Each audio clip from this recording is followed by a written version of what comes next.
હા એના સ્થાનિક ઉમેદવારને છે એટલે તમે આ કિનાખોરી નો રાખો મને ટિકિટ છે અને તમને કમ્પ્લેન આવતી હોય તો હું આખા રાજકોટની હું તમને કમ્પ્લેન કરું અને તમે કામગીરી કરશો એની ખાતરી લઈશ પછી બિલકુલ લ્યો. હવે આપણે ભાજપને માર્યા આ તો આપણે અરજી કરો હાલો આખા રાજકોટની કરો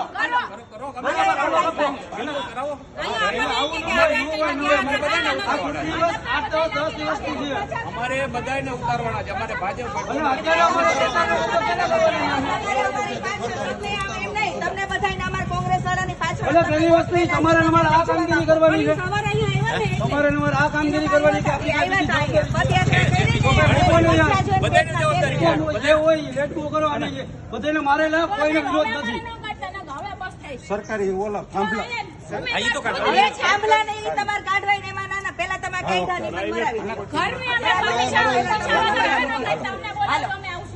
હાલો અમે તમે કયો આવશો અમને બોલાવજો કે આ પરમિશન નથી આપી તો અમે ખુદ કાઢી લેશું. ઓકે અમને પૂછ્યા વગર મહેરબાની ભાજપ કરીને નહીં કરવાનું ખોટી રીતના ભાઈ નો આવતા હું આખા રાજકોટમાં જઈને રહેવા દેવી છે. અમને ભાજપે હરખી કોંગ્રેસ આપણે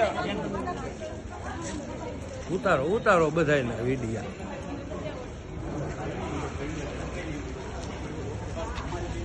ભાઈ આમાં એવું થાય આપણા હિસ્સે ને એને ધારણા કરશે ત્રણથી પહેલાનો વિડિયો જોયો ને આપણો થાય છે એ આપણે યારે બોલે છે આપણે કામ જ છે ગંગાનગર ભીડવા આપણે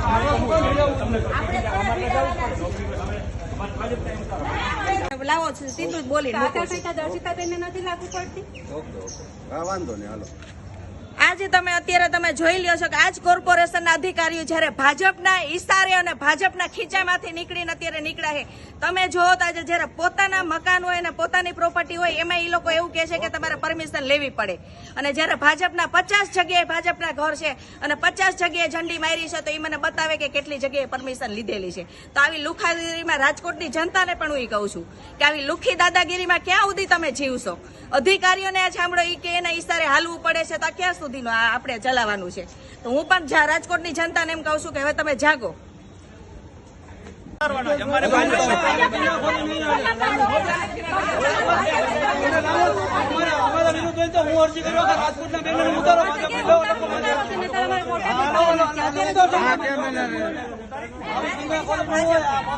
વોર્ડ નંબર 2 માં આવો તમને બધા ભાજપના ઉપર દર્શિતાના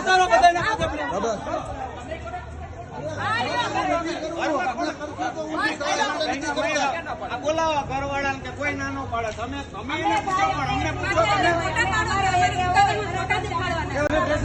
અમારી પાસે કહેજો અમે તમને કેવું કે અમારી રજૂઆત છે લઈ લો.